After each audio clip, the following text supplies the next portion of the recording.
ये बात तब की है जब मैं गर्मियों की छुट्टियों में गांव गया हुआ था। घर में सब लोग छत पर सोते थे, लेकिन उस दिन मेरी तबीयत ठीक नहीं थी, तो दादी ने कहा तुम नीचे कमरे में ही सो जाओ। कमरा बहुत पुराना था, मिट्टी की दीवारें, एक पुराना पंखा और बीच में लकड़ी की चारपाई थी। सोने से पहले दादी ने बस इतना कहा कि अगर डर लगे तो नीचे मत देखना।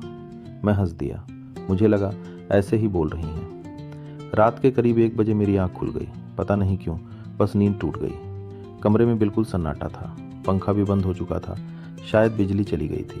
तभी मुझे नीचे से हल्की सी आवाज़ सुनाई दी, जैसे कोई ज़मीन पर हाथ फेर रहा हो।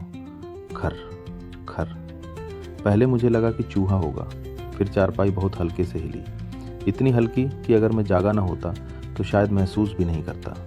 अब दिल सच में तेज़ धड़कने लगा। मैंने हिम्मत करके नीचे देखने की सोची, लेकिन दादी की बात याद आ गई कि नीचे मत देखना। मैं सीधा लेटा रहा। तभी नीचे से किसी के सांस लेने की आवाज़ आई, धीमी, भारी, जैसे कोई मेरे ठीक नीचे पड़ा हो।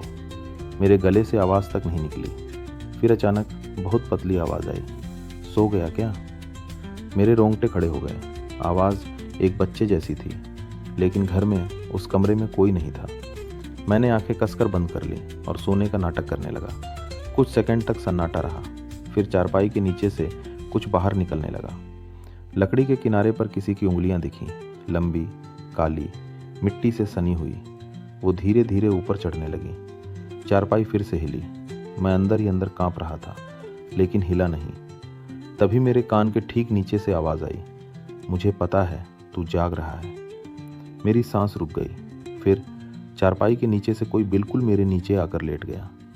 मैं महसूस कर सकता था नीचे भी कोई उसी पोज में लेटा है जैसे मैं ऊपर हूँ। कुछ देर बाद उसने बहुत धीरे से कहा, अगर तू हिला तो मैं ऊपर आ जाऊंगा। मैं पूरी रात बिल्कुल पत्थर बना पड़ा रहा, ना करवट ली, ना हाथ हिलाया। सुबह जब खिड़की से रोशनी आई तब जाकर हिम्मत हुई। मैं धीरे धीरे नीचे उतरा और चारपाई के नीचे झांका। वहाँ कुछ नहीं था, बस मिट्टी पर एक साफ निशान था, जैसे कोई पूरी रात वहाँ लेटा रहा हो। सबसे अजीब बात यह हुई कि उस दिन के बाद दादी ने कभी उस कमरे में मुझे अकेले नहीं सोने दिया।